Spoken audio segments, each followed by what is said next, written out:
What is tax? Tax किसे कहा जाता है? सिंपल वर्ड्स में बात करें तो it is said to be mandatory payments collected from individual as well as corporation by government. Why? To fund government activities. अब क्या गवर्नमेंट एक्टिविटीज़ हो सकती हैं? There are different types of government expenditure. Government को different type of expenditure करने होते हैं defence के हवाले से, लॉ एंड ऑर्डर सिचुएशन को मेंटेन करने के लिए. तो इस किस्म के एक्सपेंसेस को मीट करने के लिए tax is a source of revenue. So you can say that purpose of tax is to raise money for defense, law and order, overseas aid and government and parliamentary cost. An important point is that as government objective changes, taxation policy altered.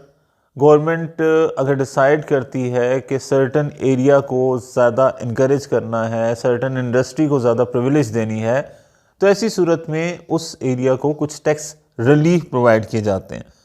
So government के objective change होने के साथ साथ taxation policies भी change हो सकती हैं. Now the factors that influence government taxation policy, कि जिनकी वजह से गवर्नमेंट की टैक्सेशन पॉलिसी इन्फ्लुएंस होती हैं, we can broadly classify them as economic factor, social factor and environmental factor. So let's discuss them one by one. Economic factor. Tax can be used to encourage and discourage certain type of activities. तो UK tax system किन types की activities को encourage करता है उसके बारे में बात करते हैं. First, UK tax system encourage saving. How? They are offering tax incentive on saving account. If you are operating or opening a saving account like named as individual saving account, individual saving account, तो इस individual saving account में 20,000 pounds तक की amount जो आप deposit करते हैं उस पर आपको कोई टैक्स नहीं पे करना पड़ेगा. So that is the encouragement कि आप अमाउंट को सेव करें और इतनी अमाउंट सेव करने पे आपको कोई टैक्स नहीं पे करना पड़ेगा. Second is said to be charitable donation. UK tax system encourage कि आप चैरिटेबल डोनेशन दें, जैसे कि गिफ्टेड डोनेशन, और इस पे वो टैक्स रिलीफ अलाउ करते हैं, ऑफ़र करते हैं. ये टैक्स रिलीफ कैसे ऑफ़र किया जाता है आगे जाके हम बात करेंगे अबाउट द टैक्स रेट्स. आपके पास कुछ रेट बैंड डिफाइन कर दिए गए हैं कि up to this income you have to pay tax at the rate of this. अगर हम बेसिक रेट बैंड की बात करें तो in UK for non saving income in UK up to 37,700 pounds of your income is taxed at 20% rate. तो अगर आप charitable donation दे रहे हैं तो आपका ये जो रेट बैंड है ये एक्सटेंड कर दिया जाता है, बढ़ा दिया जाता है. 37 की जगह माइट भी 40 या 45,000 तक की इनकम आपकी सिर्फ 20% के रेट पे टैक्स हो. So that is how they are encouraging individuals to donate. And then they encourage entrepreneur and investor. और इस सिलसिले में डिफरेंट टाइप्स के रिलीफ जो है वो ऑफर किए जाते हैं जिसके बारे में हम लेटर ऑन डिस्कस करेंगे. They are business asset disposal relief, they are said to be roll over relief, principal residence relief, letting relief, gift relief and so on. But UK tax system discourage भी करता है certain things को. For example smoking, for example alcoholic products and motoring. इन चीज़ों को discourage कैसे किया जाता है? By imposing significant taxes. जो प्राइवेट मोटरिंग है इसको डिस्करेज करने के लिए on the basis of CO2 emission of these cars tax impose किया जाता है, जो कि इलेक्ट्रिक कार पे इसका रेट क्वाइट लो है.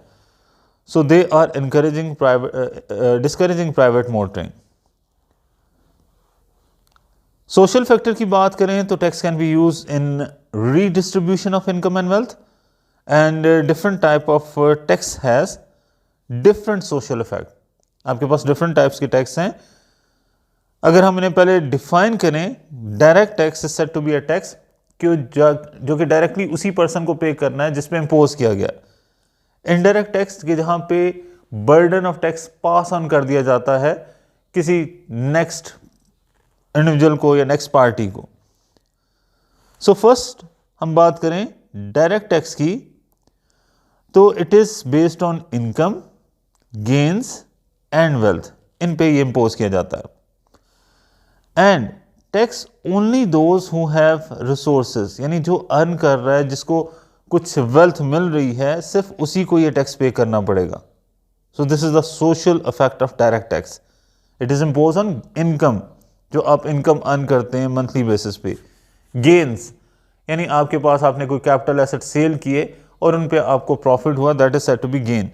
एंड वेल्थ, वेल्थ जैसे कि as a result of inheritance, if some person has receive some wealth, तो उस वेल्थ पे जो है वो टैक्स इम्पोज किया जाता है।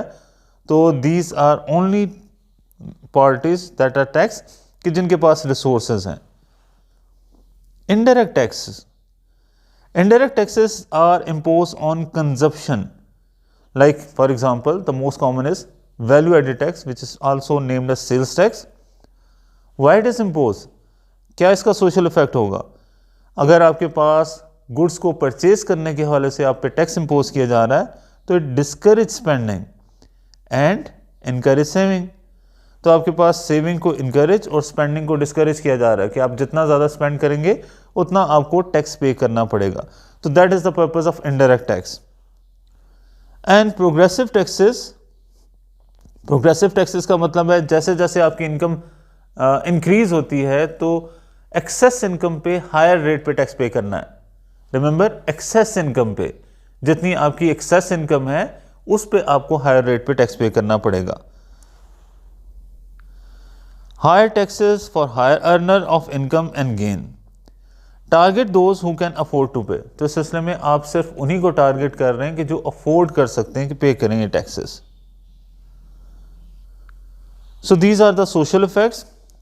एक एफिशिएंट टैक्स सिस्टम के लिए ज़रूरी है that the cost of collection is low relative to tax paid over to government, कि जितना आपके पास गवर्नमेंट टैक्स रिसीव कर रही है उसके मुकाबले में गवर्नमेंट की कॉस्ट जो खर्च हो रही है उस टैक्स को रिसीव करने के लिए वो कम होनी चाहिए, अदरवाइज तो बेनिफिट नहीं है। If the government has to spend more to collect tax and tax amount is less, then in that case cost benefit analysis के हवाले से वो सिस्टम इनकम जनरेट करने का बायस नहीं बन रहा। एनवायरमेंटल फैक्टर के हवाले से कहें तो ये बात आ जाती है आपके पास climate change levy in order to encourage reduce consumption of energy, energy को कम कंज्यूम किया जाए इसलिए इम्पोज किया जाता है। Landfill tax to encourage recycling by taxing waste which has to be stored. And जिसकी हमने पहले भी बात की, taxation of cars and private fuel provided to employees based on the CO2 emission of car, कि जिसमें कार जितनी ज़्यादा CO2 एमिशन जो है उसकी होती है उतना ही ज़्यादा रेट पे उस इंडिविजुअल को, एम्प्लॉय को टैक्स पे करना होता है। Now we are going to discuss the taxation principles. तो प्रोग्रेसिव सिस्टम की बात करें, प्रोग्रेसिव टैक्सेशन सिस्टम, तो इसका मतलब है as income rises the proportion of tax raised also rises. Income tax is an example of progressive taxation. Now, what does mean by this? The proportion of tax raised also rises. It means कि जितनी highest income है, आपकी excess income है, उस पे आपको ज़्यादा percentage of your earning as tax pay करनी पड़ेगी. Like in UK tax system, the rate band is, which is first is known to be basic rate band. And according to this, if any individual has an income of up to £37,700, he has to pay tax at the rate of 20%. Then it is higher rate band. Here, if a person is earning more than 37,700, अगर वो 37,700 pound से ज़्यादा earn कर रहा है, but up to 1,50,000, लेकिन 1,50,000 pound तक, तो in that case he has to pay tax at the rate of 40%, लेकिन सिर्फ उसी इनकम पे जो 37,700 से ज़्यादा और 150 से कम है। Likewise, अगर हम बात करें, if a person has an income of 40,000, then on first 37,700 he has to pay tax at the rate of 20%, and on next excess 2300 he has to pay tax at the rate of 40%. तो एक person जितना भी ज़्यादा earn करता है उसकी highest income जो है, एक्सेस जो इनकम है, उस पर उससे ज़्यादा रेट पे टैक्स पे करना है. That is progressive system. And third is known to be additional rate band. If an individual has an income of 1,50,000 or above, in fact above 1,50,000, he has to pay tax at the rate of 45%. Right? This is said to be progressive system, which is applicable in UK. Regressive taxation. As income rises, the proportion of tax paid falls. जैसे आपकी income बढ़ती है तो जो proportion of amount आप tax की सूरत में पे कर रहे हैं वो कम हो जाता है. So it represents greater proportion of income of low earner than a high income earner. For example, tax on liter of petrol remains the same. Means if a employee is traveling from home to the workplace and in this regard उसकी कोई petrol की cost खर्च हो रही है, let's say for example उस petrol की cost पे उसे 1000 टैक्स पे करना पड़ रहा है. He has to pay tax 1000 and his income is 1 lakh. तो 1 लाख की इनकम का 1%, he is just paying 1% of the amount of his earning as tax. Now suppose what if that person's income increases to 2 lakh. अगर उसकी income बढ़कर 2 लाख हो जाती है तो इन दैट केस भी जो उसके ट्रैवलिंग एक्सपेंसेस हैं और जो ट्रैवलिंग के हवाले से पेट्रोल की कॉस्ट है उस पर टैक्स है, इट रिमेन्स 1000, वो तो 1000 ही रहेगा. लेकिन अब उसकी इनकम होगी है 2 लाख, तो इन दैट केस उसकी जो अमाउंट ऑफ टैक्स पे की जा रही है out of his total income, that represent only 0.5%. अगर एक पर्सन 1 लाख की इनकम अर्न कर रहा है और वो जो पेट्रोल पे टैक्स पे कर रहा है वो जस्ट 1000 है, it means he is just paying 1% of his income as tax. But अगर उसकी इनकम इंक्रीज हो जाती है तो जो पेट्रोल की कंजप्शन है वो तो सेम रहेगी और उस पर वो जो टैक्स पे कर रहा है 1000 वो भी सेम रहेगा. But as a result of increase income जो अमाउंट वो टैक्स की सूरत में पे कर रहा है पेट्रोल पे, उसका प्रोपोर्शन रिड्यूस हो जाएगा. This is regressive system. And proportional system, proportional taxation is simple. As income rises, the proportion of tax remains the same. अगर किसी की इनकम 10,000 है उस पर भी से 5% टैक्स पे करना है, किसी की इनकम 50,000 है उस पर भी से 5%, जिसकी इनकम 1 लाख है उस पर भी 5%. और example 10% of all earning regardless of level. Now about ad valorem principle, a tax calculated as a percentage of value of item like 20% value added tax on most goods sold in the UK. अब हम बात करते हैं कि कौन कौन से taxes जो है यूके में इम्पोज किए जाते हैं. तो UK tax system administered by HMRC and it comprises of number of different taxes. First की बात करें तो this is said to be income tax. ये आपके पास क्या है? इनकम टैक्स है. Income tax is payable by individual on their earning, चाहे वो अर्निंग उन्होंने एम्प्लॉयमेंट यानी एज एम्प्लॉई अर्न की है और सेल्फ एम्प्लॉयमेंट या एज अ ट्रेडर उन्होंने अर्न की है. एंड इसके अलावा this is payable by individual on their investment income. Investment income पे भी उन्हें ये टैक्स पे करना होता है. So income tax is first form of tax which is paid by individual on their earning, whether it is employment earning or self employment and investment income. Second type of tax की बात करें तो this is named as national insurance contribution, NIC. It is payable by individual who are either employed और self employed, यानी वो या तो employee हैं तब भी उन्हें पे करना है और अगर वो अपना बिजनेस कर रहे हैं तब भी उन्हें ये पे करना है. Also payable by business means sole trader और कंपनी को भी पे करना पड़ता है in relation to their employ, अपने एम्प्लॉयज़ के हवाले से. तो इसकी कुछ रूलिंग ऐसी है कि अगर आपके एक एम्प्लॉय की अर्निंग 9000 एंड समथिंग से ग्रेटर है तो in that case as a employer you have to pay that tax. Third type of tax है हमारे पास capital gain tax. Capital gain tax it is payable by individual on the disposal of certain type of capital assets. Capital assets में आपके पास land, building और इसके अलावा shares भी शामिल हैं। किसी कंपनी में आपने शेयर्स परचेज किए हैं, वो भी आपका कैपिटल एसेट है। और इसके अलावा आपके पास कुछ antiques and painting, these are also said to be your capital asset, कि जिनको डिस्पोज ऑफ करने पे अगर आपको गेन अराइज हुआ है, गेन हासिल हुआ है, तो उस गेन पे भी टैक्स पे किया जाएगा। Now next is inheritance tax. It is payable by the executors on the value of state of deceased person, also payable in respect of certain gifts during the individual lifetime, जिसके बारे में हम detail inheritance tax के topic में पढ़ेंगे कि आपके पास executor को ये पे करना है उस स्टेट की वैल्यू पे जो कि डिसीज्ड पर्सन की है, और इसे जो है सर्टन उन गिफ्ट्स पे भी पे करना पड़ सकता है जो इंडिविजुअल ने अपनी लाइफ टाइम के दौरान गिफ्ट दिए हैं।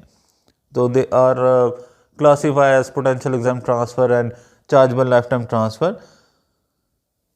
Next is corporation tax, which is paid by companies and on their income and gains. So what is important here? On income and gain.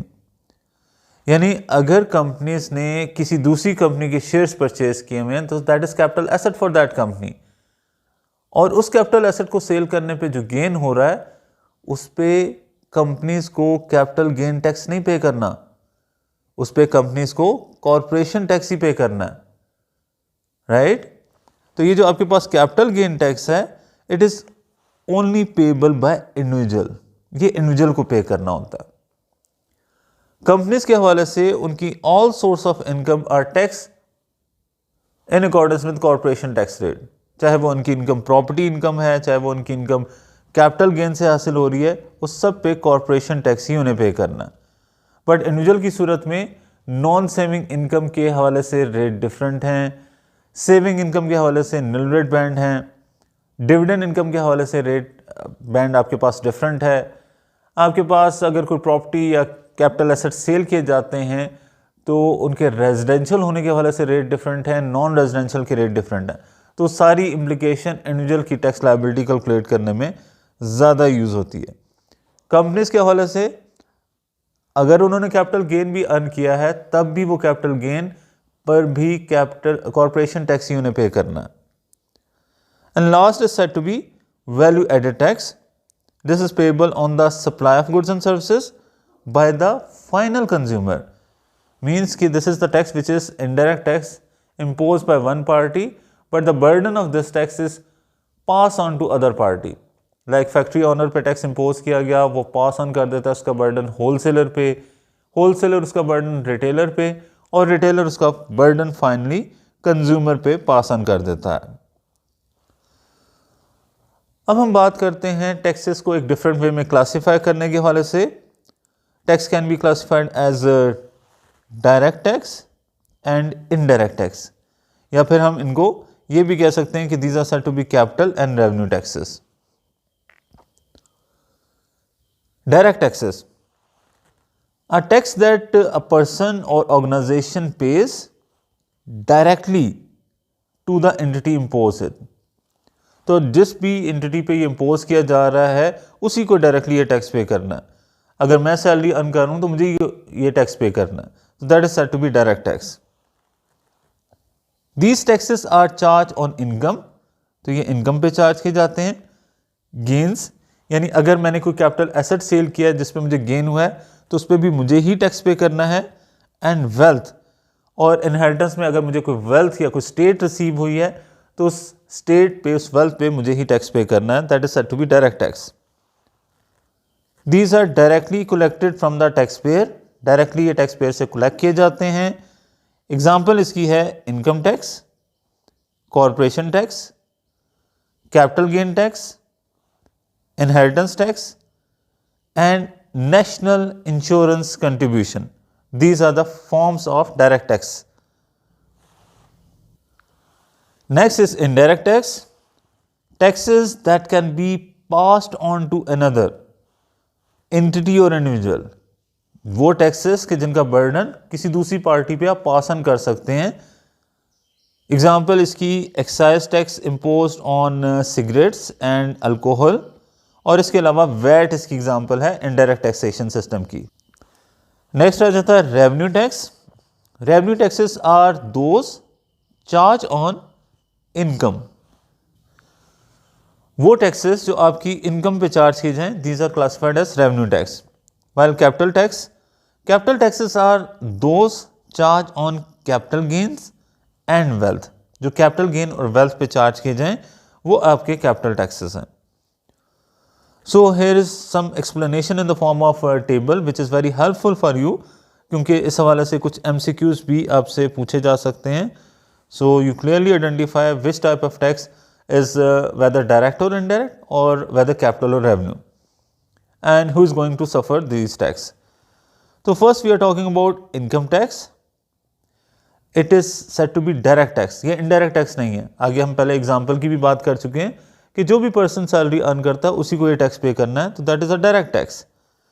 Second बात ये कि ये रेवेन्यू टैक्स है, ये कैपिटल टैक्स नहीं है, क्योंकि ये इनकम पे इम्पोज किया जा रहा है। And it is suffered by individual and partners, कि अगर आप जो है वो पार्टनरशिप बिजनेस कर रहे हैं तो in that case the tax is imposed on partners. Second आपके पास है capital gain tax. It is also said to be direct tax, कि अगर मैं कोई कैपिटल एसेट सेल कर रहा हूँ तो उसको सेल करने पे जो मुझे गेन हो रहा है उस पर टैक्स मुझे ही को पे करना है। But it is not a tax which is imposed on income. ये इनकम पे टैक्स नहीं है, ये कैपिटल एसेट्स को सेल करने पे टैक्स है, कैपिटल गेन पे टैक्स है। So that is why it is classified as capital, and again इसे इंडिविजुअल और पार्टनर ने ही पे करना।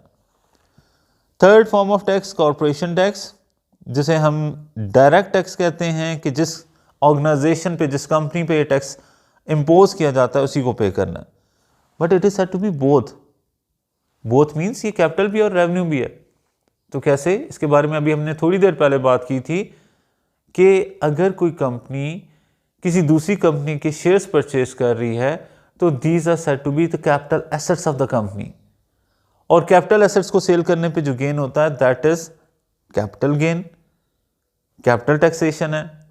तो कॉरपोरेशन के हवाले से जो उनकी ओवरऑल इनकम है उसमें उनकी इनकम फॉर्म ट्रेडिंग भी शामिल है, प्रॉपर्टी इनकम भी शामिल है, और कैपिटल गेन भी शामिल है। These are not separate for corporations. So corporation tax जो पे किया जाता है वो all source of income of the company पे किया जाता है, एंड दैट इज वाई उसमें चूंकि इनकम पे भी पे किया जाना है टैक्स, कैपिटल गेन पे भी, तो ये कैपिटल एंड रेवेन्यू बोथ हैं। और यहाँ पे who will going to suffer this is UK companies. UK companies हैं, इसके हवाले से हम डिटेल बात करेंगे कि यूके कंपनीज के हवाले से रेजिडेंशियल स्टेटस कैसे डिटरमाइन किया जाता है, but it is the UK companies that have to pay this tax. Next is said to be NIC, means National Insurance Contribution. It is also said to be direct tax and it is a revenue tax. Direct तो है लेकिन आपकी income पे impose किया जाता है, आपकी trading income पे इम्पोज किया जाता है। सो दैट इज वाई ये रेवेन्यू टैक्स है। Employee has to pay that tax. Also self employee means एक पर्सन जो ट्रेडिंग कर रहा है उस पर भी अप्लाई किया जाता, अप्लाई होता है, और एम्प्लॉयर्स पे भी, कि जैसे हमने बात की, if employer has a employee who has a income which is in excess of a certain criteria, एक सर्टन अमाउंट से ज़्यादा हो जाती है आपके एम्प्लॉई की इनकम, आपके एम्प्लॉई की इनकम अगर 9,568 से बढ़ जाती है तो in that case you have to pay that tax, और 8,800 समथिंग ये क्राइटेरिया है, उसके मुताबिक आपको ये टैक्स पे करना पड़ता है। If your employ has a income in excess of certain criteria, you have to pay that tax as employer. Next is inheritance tax, which is also said to be direct and it is said to be capital, क्योंकि wealth पे पे किया जाता है। आपकी कोई regular base पे earning नहीं है, बल्कि आपको एज इनहेरिटेंस जो अमाउंट मिली है उस पे ये टैक्स पे किया जाना है, and it is suffered bye individuals. जबकि वैल्यू एडेड टैक्स आपके लिए इनडायरेक्ट टैक्स है, but it is neither capital nor revenue, because ये आपकी इनकम पे या आपकी वेल्थ पे नहीं बल्कि आपकी कंजप्शन पे टैक्स इम्पोज किया जाता है। It is not impose on your income, it is not impose on your wealth, it is impose on your spending. So it is said to be neither capital nor revenue, or businesses have to pay this burden.